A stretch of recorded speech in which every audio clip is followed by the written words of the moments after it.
Hello and welcome to the channel. Friday afternoon, November 21st, 2025. A single post on X freezes Washington. Marjorie Taylor Greene, the loudest, most polarizing, most fiercely pro-Trump voice in Congress for half a decade, announces she is resigning in January. 5 chaotic years. Done.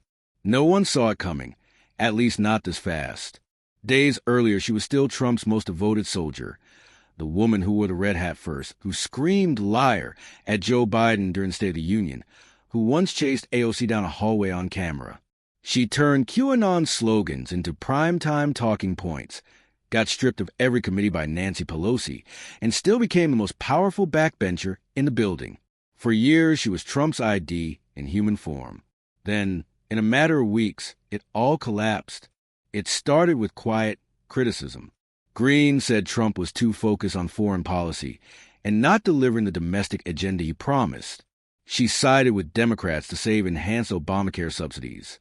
She joined Thomas Massie in demanding every single Jeffrey Epstein file be released immediately, accusing the White House itself of a cover-up.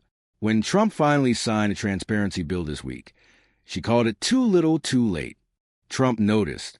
Wednesday he posted, "Marjorie Taylor Greene is a traitor. I will back a strong primary challenger." Thursday, he called her disloyal on national television. By Friday, her family was under Capitol Police protection because of credible death threats. Friday afternoon, she quit.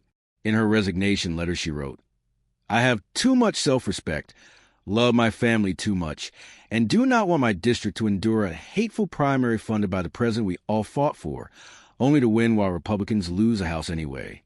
Trump fired back instantly. "She's quitting because her polls are plummeting.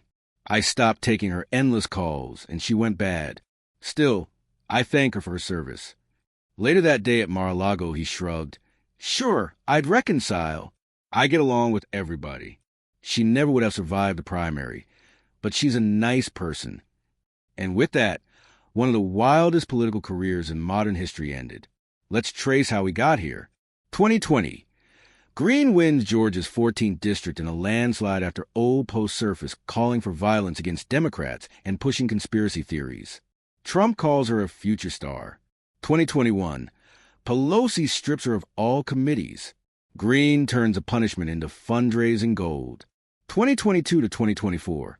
She forces Kevin McCarthy to beg forgiveness at Mar-a-Lago, terrorizes moderate Republicans, raises tens of millions with one tweet, and remains untouchable because the base loves her and Trump calls her my Marjorie. 2025. Trump wins again. Republicans hold a House by 5 seats, and suddenly every vote counts. There is no room for rebellion. Greene didn't get the memo. She votes present on must-pass bills, blasts the White House for foreign aid addiction, and threatens to shut down the government over Epstein files.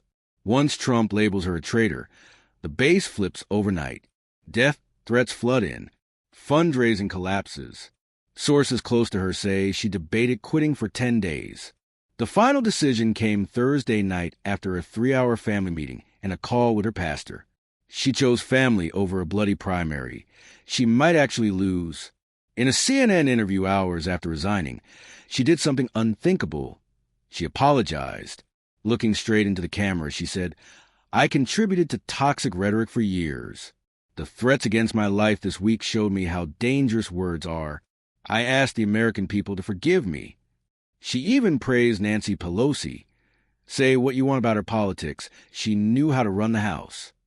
Thomas Massie posted, "I'm sad for our country, but happy for my friend Marjorie. I'll miss her.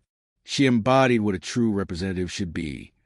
Speaker Mike Johnson now has a nightmare. A razor-thin majority just got thinner. Greene's seat flips to a special election Democrats can win. The House could be tied by spring. Greene is going home to Northwest Georgia to be with her family. No plans to run again anytime soon. Book deal, podcast, or TV show offers are already pouring in. But tonight the woman who swore she would never back down chose to walk away. This is bigger than one resignation. It is the first real crack in Trump's total control of the Republican Party in his second term. If he can destroy Marjorie Taylor Greene, his most loyal attack dog, he can destroy anyone. The MAGA civil war everyone expected in 2028 just started 3 years early, and its first casualty is going home. Hit like if you're stunned.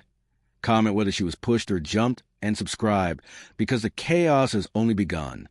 See you in the next one. Stay sharp.